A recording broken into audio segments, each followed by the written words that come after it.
Olá, pessoal da terceira fase, tudo bem com vocês? Estamos começando mais uma aula de matemática. Eu sou a professora Emanuela. Na aula de hoje, nós vamos dar continuidade aos nossos estudos sobre ângulos, falando sobre alguns tipos específicos de ângulos e conhecendo também um instrumento muito utilizado na medição de ângulos, que tem algumas medidas padrões específicas, certo? Então, vamos lá. Ângulos complementares. Então, o que são ângulos complementares? Bom, nós dizemos que dois ângulos são complementares quando a soma de suas medidas for igual a 90 graus. Então, para que dois ângulos sejam chamados de complementares, ou que um seja complemento do outro, a gente tem que, ao somar eles dois, eles deem um ângulo de 90, que é um ângulo aqui, ó, similar a esse, né? Onde a gente tem até essa indicação aqui, que é um ângulo reto. Então, por exemplo, para eu dizer que o ângulo 30 é complemento de 60, ou que 60 é complemento de 30, eu tenho que, ao somar os dois, ou seja, 30 mais 60, eu encontrar 90 graus, certo? De fato, isso acontece. Suplementares. Então, se complementares são ângulos que a soma dá 90 graus, suplementares são ângulos que a soma vai dar aí, ó, 180. Então, são dois ângulos, a gente diz que um é suplemento do outro. Quando a gente soma essas duas medidas, eles dão 180, que é formar um ângulo raso. Então, essa linha aqui, ó, retinha, ela indica a indicação de um ângulo raso, que mede 180. Então, vamos supor, se aqui é 150, qual vai ser o suplemento de 150? Então, é a medida que, somado com ele, dê 180. Então, 150 mais 30, 180. E aí, nós também temos algo na matemática que a gente chama de ângulos notáveis. Por quê? Porque eles são muito utilizados na matemática, que são os ângulos de 30 graus, 45, 60 e 90.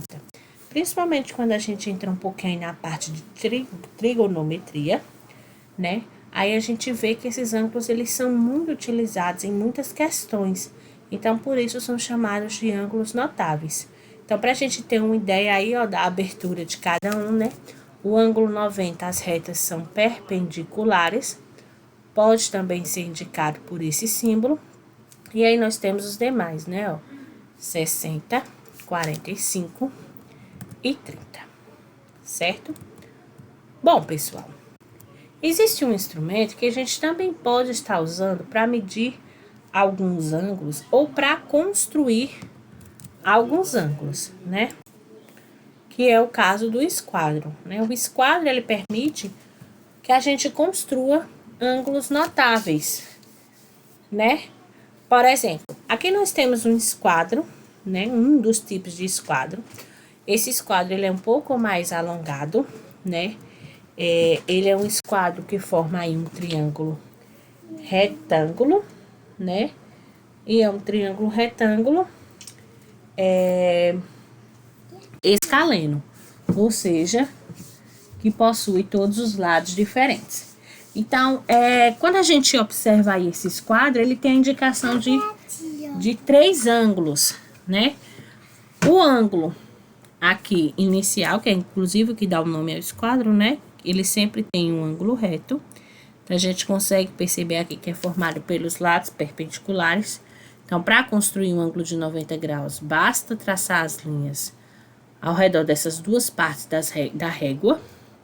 Nós vamos ter um ângulo um pouquinho maior, né, de uma abertura um pouco maior, que ele é o de 60 graus. Então, para traçar um ângulo de 60 graus, basta construir as retas sobre ele. E nós temos também esse que é um pouco menor, que é o de 30 graus. Então, da mesma forma, para construir um ângulo de 30, basta traçar retas sobre ele.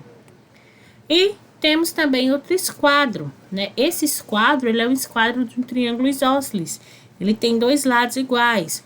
E a gente consegue perceber que os ângulos da base dele também são iguais. Então, são dois ângulos de 45 graus. Então, a gente tem novamente o ângulo de 90, é esse ângulo que forma retas perpendiculares. Então, dá para construir com ele um ângulo de 90 e dá para construir também um ângulo de 45 utilizando qualquer uma dessas outras extremidades. Então, fazendo as linhas retas sobre qualquer uma dessas extremidades, nós também temos aí o ângulo de 45, certo? Bom, pessoal, por hoje é só, encerramos nossa aula e até a próxima.